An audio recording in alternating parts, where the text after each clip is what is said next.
लीजिए सुनिए मुंशी प्रेमचंद की लिखी कहानी राजहठ, मेरी यानी समीर गोस्वामी की आवाज में। दशहरे के दिन थे। अचलगढ़ में उत्सव की तैयारियां हो रही थीं। दरबार आम में राज्य के मंत्रियों के स्थान पर अप्सराएं शोभायमान थीं। धर्मशालाओं और सरायों में घोड़े हिनहिना रहे थे। रियासत के नौकर, क्या छोटे क्या बड़े, रसद पहुंचाने के बहाने से दरबार आम में जमे रहते थे। किसी तरह हटाए न हटते थे। दरबार खास में पंडित, पुजारी और महंत लोग आसन जमाए पाठ करते हुए नजर आते थे। वहां किसी राज्य के कर्मचारी की शक्ल न दिखाई देती थी। घी और पूजा की सामग्री न होने के कारण सुबह की पूजा शाम को होती थी। रसद न मिलने की वजह से पंडित लोग हवन के घी और मेवों को भोग के अग्निकुंड में डालते थे। दरबार आम में अंग्रेजी प्रबंध था और दरबार खास में राज्य का। राजा देवमल बड़े हौसलेमंद रईस थे। इस वार्षिक आनंदोत्सव में वो जी खोलकर रुपया खर्च करते। जिन दिनों अकाल पड़ा, राज्य के आधे आदमी भूखों तड़प कर मर गए। बुखार, हैजा और प्लेग में हजारों आदमी हर साल मृत्यु का ग्रास बन जाते थे। राज्य निर्धन था, इसलिए न वहां पाठशालाएं थीं, न चिकित्सालय, न सड़कें। बरसात में रनिवास दलदल हो जाता और अंधेरी रातों में सरेशाम से घरों के दरवाजे बंद हो जाते। अंधेरी सड़कों पर चलना जान जोखिम था। ये सब और इनसे भी ज्यादा कष्टप्रद बातें स्वीकार थीं, मगर ये कठिन था, असंभव था कि दुर्गा देवी का वार्षिक आनंदोत्सव न हो। इससे राज्य की शान में बट्टा लगने का भय था। राज्य मिट जाए, महलों की ईंटें बिक जाएं, मगर ये उत्सव जरूर हो। आसपास के राजे रईस आमंत्रित होते। उनके शामियानों से मीलों तक संगमरमर का एक शहर बस जाता। हफ्तों तक खूब चहल पहल, धूमधाम रहती। इसी की बदौलत अचलगढ़ का नाम अटल हो गया था। मगर कुंवर इंदरमल को राजा साहब की इन मस्ताना कार्रवाइयों में बिल्कुल आस्था न थी। वो प्रकृति से एक बहुत गंभीर और सीधा साधा नवयुवक था। यों गजब का दिलेर मौत के सामने भी ताल ठोंक कर उतर पड़े, मगर उसकी बहादुरी खून की प्यास से पाक थी। उसके वार बिना पर की चिड़ियों या बेजबान जानवरों पर नहीं होते थे।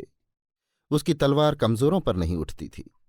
गरीबों की हिमायत, अनाथों की सिफारिशें, निर्धनों की सहायता और भाग्य के मारे हुओं के घाव की मरहम पट्टी, इन कामों से उसकी आत्मा को सुख मिलता था। 2 साल हुए वो इंदौर कॉलेज से ऊंची शिक्षा पाकर लौटा था और तब से उसका ये जोश असाधारण रूप से बढ़ा हुआ था, इतना कि वो साधारण समझदारी की सीमाओं को लांघ गया था। 24 साल का लंबा तड़ंगा हैकल जवान धन ऐश्वर्य के बीच पला हुआ, जिसे चिंताओं की कभी हवा तक न लगी। अगर रुलाया तो हंसी ने। वो ऐसा नेक हो, उसके मर्दाना चेहरे पर चिंतन का पीलापन और झुर्रियां नजर आएं, ये एक असाधारण बात थी। उत्सव का शुभ दिन पास आ पहुंचा था।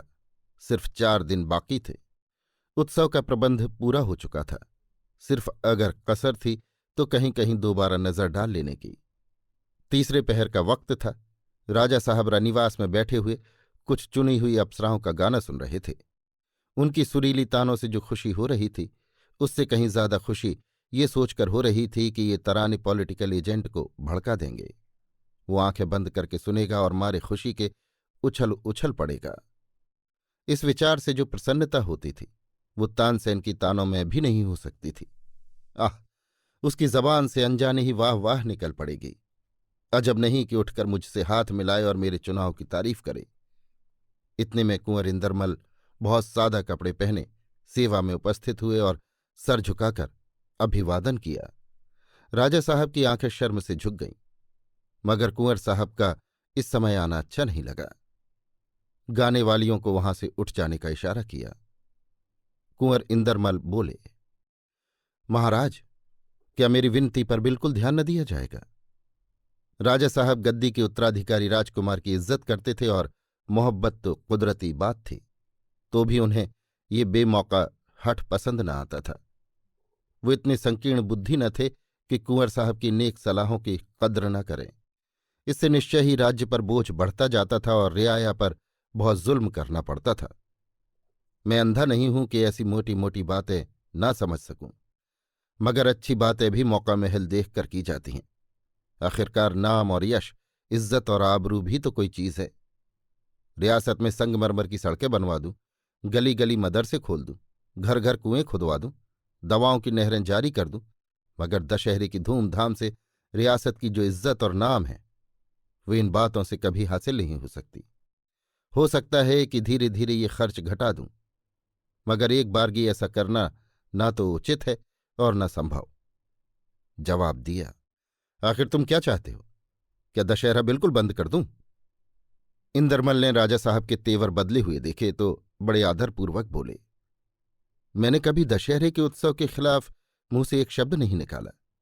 ये हमारा जातीय पर्व है, ये विजय का शुभ दिन है। आज के दिन खुशियां मनाना हमारा जातीय कर्तव्य है। मुझे सिर्फ इन अप्सराओं से आपत्ति है। नाच गाने से इस दिन की गंभीरता और महत्ता डूब जाती है। राजा साहब ने व्यंग्य के स्वर में कहा, तुम्हारा मतलब है कि रो रोकर जश्न मनाएं, मातम करें? इंदरमल ने तीखे होकर कहा, यह न्याय के सिद्धांतों के खिलाफ है कि हम तो उत्सव मनाएं और हजारों आदमी उसकी बदौलत मातम करें। 20,000 मजदूर एक महीने से मुफ्त में काम कर रहे हैं। क्या उनके घरों में खुशियां मनाई जा रही हैं? जो पसीना बहाएं वो रोटियों को तरसें, और जिन्होंने हरामकारी को अपना पेशा बना लिया है वो हमारी महफिलों की शोभा बने। मैं अपनी आंखों से ये अन्याय और अत्याचार नहीं देख सकता। मैं इस पाप कर्म में योग नहीं दे सकता। इससे तो यही अच्छा है कि मुंह छिपाकर कहीं निकल जाऊं। ऐसे राज में रहना मैं अपने उसूलों के खिलाफ और शर्मनाक समझता हूं। इंदरमल ने तैश में ये धृष्टतापूर्ण बातें की, मगर पिता के प्रेम को जगाने की कोशिश ने राजहठ के सोए हुए काले देव को जगा दिया। राजा साहब गुस्से से भरी हुई आंखों से देखकर बोले, हां, मैं भी यही समझता हूं। तुम अपने उसूलों के पक्के हो तो मैं भी अपनी धुन का पूरा हूं। इंदरमल ने मुस्कुराकर राजा साहब को सलाम किया। उसका मुस्कुराना घाव पर नमक हो गया। राजकुमार की आंखों में कुछ बूंदें शायद मरहम का काम देती। राजकुमार ने इधर पीठ फेरी, उधर राजा साहब ने फिर अप्सराओं को बुलाया और फिर चित्त प्रफुल्लित करने वाले गानों की आवाजें गूंजने लगीं। उनके संगीत प्रेम की नदी कभी इतने जोर शोर से न उमड़ी थी। वाह वाह की बाढ़ आई हुई थी। तालियों का शोर मचा हुआ था और सुर की किश्ती उस पुरशोर दरिया में हिंडोले की तरह झूल रही थी। यहां तो नाच गाने का हंगामा गर्म था और रनिवास में रोने पीटने का। रानी भान कुंवर दुर्गा की पूजा करके लौट रही थी कि एक लौंडी ने आकर ये मर्मांतक समाचार दिया। रानी ने आरती का थाल जमीन पर पटक दिया। वो 1 हफ्ते से दुर्गा का व्रत रखती थी। मृगशाला पर सोती और दूध का आहार करती थीं। पांव थर्राए, जमीन पर गिर पड़ी। मुरझाया हुआ फूल हवा के झोंके को न सह सका। चेरियां संभल गईं और रानी के चारों तरफ गोल बांधकर छाती और सिर पीटने लगीं। कोहराम मच गया। आंखों में आंसू न सही, आंचलों से उनका पर्दा छिपा हुआ था, मगर गले में आवाज तो थी। इस वक्त उसी की जरूरत थी। उसी की बुलंदी और गरज में इस समय भाग्य की झलक छिपी हुई थी। लौंडियां तो इस प्रकार स्वामी भक्ति का परिचय देने में व्यस्त थीं और भान कुंवर अपने ख्यालों में डूबी हुई थी। कुंवर से ऐसी बेअदबी क्यों कर हुई, ये ख्याल में नहीं आता। उसने कभी मेरी बातों का जवाब नहीं दिया। जरूर राजा की ज्यादती है। उसने इस नाच रंग का विरोध किया होगा। करना ही चाहिए। उन्हें क्या, जो कुछ बनेगी बिगड़ेगी उसके जिम्मे लगेगी। ये गुस्सेवर हैं ही, झल्ला गए होंगे।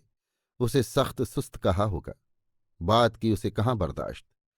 यही तो उसमें बड़ा ऐब है। रूठ कर कहीं चला गया होगा, मगर गया कहाँ? दुर्गा, तुम मेरे लाल की रक्षा करना। मैं उसे तुम्हारे सुपुर्द करती हूं। अफसोस, ये गजब हो गया। मेरा राज्य सूना हो गया और इन्हें अपने राग रंग की सूझी हुई है। ये सोचते सोचते रानी के शरीर में कपकपी आ गई। उठकर गुस्से से कांपती हुई वो बेधड़क नाच गाने की महफिल की तरफ चली। करीब पहुंची तो सुरीली ताने सुनाई दी। एक बर्छी सी जिगर में चुभ गई। आग पर तेल पड़ गया। रानी को देखते ही गाने वालियों में एक हलचल सी मच गई। कोई किसी कोने जा छिपी, कोई गिरती पड़ती दरवाजे की तरफ भागी। राजा साहब ने रानी की तरफ घूर कर देखा। भयानक गुस्से का शोला सामने दहक रहा था। उनकी त्योरियों पर भी बल पड़ गए। खून बरसाती हुई आंखें आपस में मिलीं। मोम ने लोहे का सामना किया। रानी थर्राई हुई आवाज में बोली, मेरा इंदरमल कहाँ गया? ये कहते कहते उसकी आवाज रुक गई और होंठ कांप कर रह गए।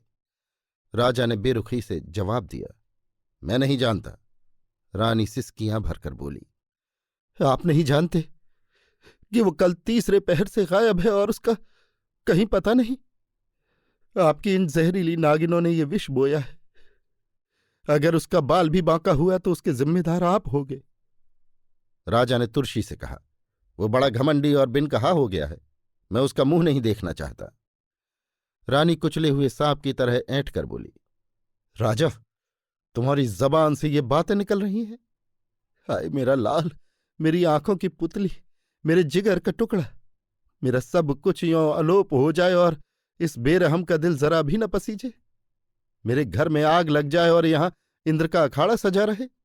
मैं खून के आंसू रोऊं और यहां खुशी के राग अलापे जाए।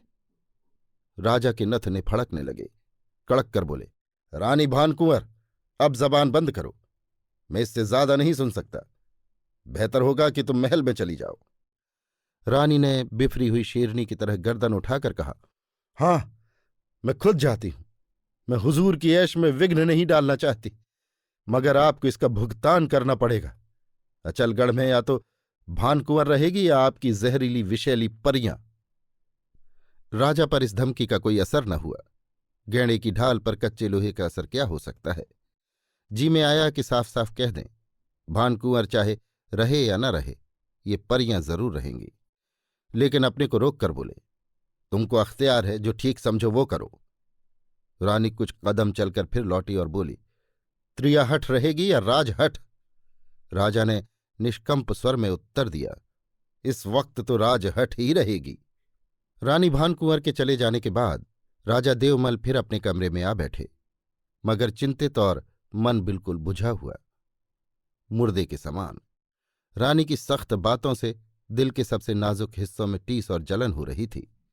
पहले तो वो अपने ऊपर झुंझलाए कि मैंने उसकी बातों को क्यों इतने धीरज से सुना, मगर जब जरा गुस्से की आग धीमी हुई और दिमाग का संतुलन फिर असली हालत पर आया तो उन घटनाओं पर अपने मन में विचार करने लगे।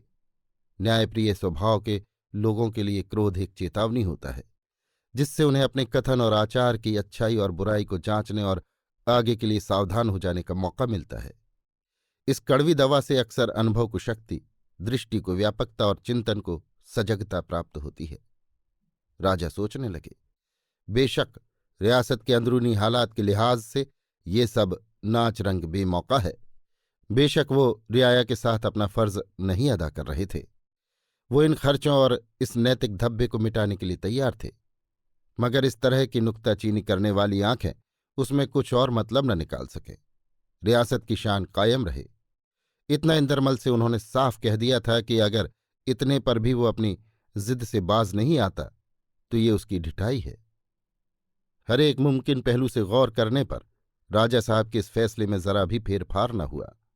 कुंवर साहब का यों गायब हो जाना जरूर चिंता की बात है और रियासत के लिए उसके खतरनाक नतीजे हो सकते हैं, मगर वो अपने आप को इन नतीजों की जिम्मेदारियों से बिल्कुल बरी समझते थे।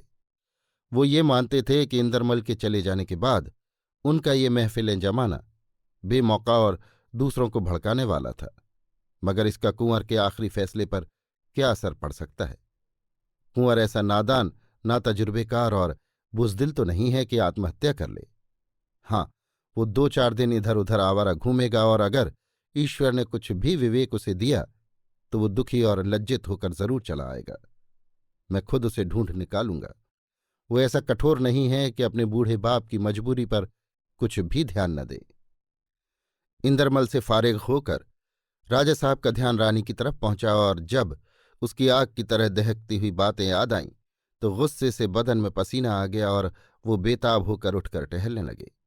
बेशक मैं उसके साथ बेरहमी से पेश आया। माँ को अपनी औलाद ईमान से भी ज्यादा प्यारी होती है और उसका रुष्ट होना उचित था, मगर इन धमकियों के क्या माने? इसके सिवा कि वो रूठ कर मैके चली जाए और मुझे बदनाम करे, वो मेरा और क्या कर सकती है? अक्लमंदों ने कहा है कि औरत की जात बेवफा होती है। वो मीठे पानी की चंचल चुलबुली चमकीली धारा है, जिसकी गोद में चहकती और चिमटती है, उसे बालू का ढेर बनाकर छोड़ती है। यही भानकुंवर है जिसकी नाजबरदारियां मोहब्बत का दर्जा रखती हैं। आह, क्या वो पिछली बातें भूल जाऊं? क्या उन्हें किस्सा समझकर दिल को तस्कीन दूं? इस बीच में एक लौंडी ने आकर कहा कि महारानी ने हाथी मंगवाया है और ना जाने कहाँ जा रही हैं, कुछ बताती नहीं। राजा ने सुना और मुंह फेर लिया। शहर इंदौर से 3 मील उत्तर की तरफ घने पेड़ों के बीच में एक तालाब है, जिसके चांदी जैसे चेहरे से काई का हरा मखमली घूंघट कभी नहीं उठता। कहते हैं किसी जमाने में उसके चारों तरफ पक्के घाट बने हुए थे, मगर इस वक्त तो सिर्फ ये जनश्रुति बाकी थी, जो कि इस दुनिया में अक्सर ईंट पत्थर की यादगारों से ज्यादा टिकाऊ हुआ करती है। तालाब के पूरब में एक पुराना मंदिर था। उसमें शिवजी राख की धूनी रमाए खामोश बैठे हुए थे। आबाबीलें और जंगली कबूतर उन्हें अपनी मीठी बोलियां सुनाया करते, मगर उस वीराने में भी उनके भक्तों की कमी न थी।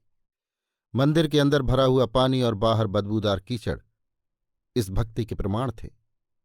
वो मुसाफिर जिस तालाब में नहाता, उसके एक लोटे पानी से अपने ईश्वर की प्यास बुझाता था। शिवजी खाते कुछ न थे, मगर पानी बहुत पीते थे। उनकी न बुझने वाली प्यास कभी न बुझती थी। तीसरे पहर का वक्त था। कुआर की धूप तेज थी। कुंवर इंदरमल अपने हवा की चाल वाले घोड़े पर सवार इंदौर की तरफ से आए और एक पेड़ की छाया में ठहर गए। वो बहुत उदास थे। उन्होंने घोड़े को पेड़ से बांध दिया और खुद जीन के ऊपर डालने वाला कपड़ा बिछाकर लेट रहे। उन्हें अचलगढ़ से निकले आज तीसरा दिन है, मगर चिंताओं ने पलक तक नहीं झपकने दी। रानी भानकुंवर उसके दिल से एक पल के लिए भी दूर न होती थी। इस वक्त ठंडी हवा लगी तो नींद आ गई। सपने में देखने लगा कि जैसे रानी आई हैं और उसे गले लगाकर रो रही हैं। चौंक कर आंखें खोली तो रानी सचमुच सामने खड़ी उसकी तरफ आंसू भरी आंखों से ताक रही थी। वो उठ बैठा और मां के पैरों को चूमा, मगर रानी ने ममता से उठाकर गले लगा लेने के बजाय अपने पांव हटा लिए और मुंह से कुछ न बोली। इंदरमल ने कहा, मां जी, आप मुझसे नाराज हैं? रानी ने रुखाई से जवाब दिया, मैं तुम्हारी कौन होती हूं? कुंवर, आपको यकीन आए ना आए, मैं जब से अचलगढ़ से चला हूं, एक पल के लिए भी आपका ख्याल दिल से दूर नहीं हुआ। अभी आप ही को सपने में देख रहा था। इन शब्दों ने रानी का गुस्सा ठंडा किया। कुंवर की ओर से निश्चिंत होकर अब वो राजा का ध्यान कर रही थी। उसने कुंवर से कहा, तुम 3 दिन कहाँ रहे? कुंवर ने जवाब दिया, क्या बताऊं कहाँ रहा। इंदौर चला गया था, वहां पॉलिटिकल एजेंट से सारी कथा कह सुनाई। रानी ने ये सुना तो माथा पीट कर बोली, तुमने गजब कर दिया, आग लगा दी। इंदरमल, क्या करूं, खुद पछताता हूं। उस वक्त यही धुन सवार थी। रानी, मुझे जिन बातों का डर था वो सब हो गई। अब क्या मुंह लेकर अचलगढ़ जाएंगे? इंदरमल, मेरा जी चाहता है कि अपना गला घोंट लूं। रानी, गुस्सा बुरी भला है। तुम्हारे आने के बाद मैंने रार मचाई और कुछ यही इरादा करके इंदौर जा रही थी। रास्ते में तुम मिल गए। ये बातें हो ही रही थी कि सामने बहेलियों और साड़नियों की एक लंबी कतार आती हुई दिखाई दी। साड़नियों पर मर्द सवार थे, सुरमा लगी आंखों वाले, पेचदार जुल्फों वाले। बहेलियों में हुस्न के जलवे थे, शोख निगाहें, बेधड़क चितवने। ये उन नाच रंग वालों का काफिला था जो अचलगढ़ से निराश और खिन्न चला आता था। उन्होंने रानी की सवारी देखी और कुंवर का घोड़ा पहचान लिया। घमंड से सलाम किया, मगर बोले नहीं। जब वो दूर निकल गए तो कुंवर ने जोर से कहकहा मारा। ये विजय का नारा था। रानी ने पूछा, ये क्या काया पलट हो गई? ये सब अचलगढ़ से लौटे आते हैं और ऐन दशहरे के दिन? इंदरमल बड़े गर्व से बोले, ये पॉलिटिकल एजेंट के इंकारी तार के करिश्मे हैं। मेरी चाल बिल्कुल ठीक पड़ी। रानी का संदेह दूर हो गया। जरूर यही बात है, ये इंकारी तार की करामात है। वो बड़ी देर तक बेसुध सी जमीन की तरफ ताकती रही और उसके दिल में बार बार ये सवाल पैदा होता था, क्या इसी का नाम राजहट है? आखिर इंदरमल ने खामोशी तोड़ी, क्या आज चलने का इरादा है कि कल? रानी, कल शाम तक हमको अचलगढ़ पहुंचना है। महाराज घबराते होंगे। अभी आप सुन रहे थे मुंशी प्रेमचंद की लिखी कहानी राजहठ, मेरी यानी समीर गोस्वामी की आवाज में।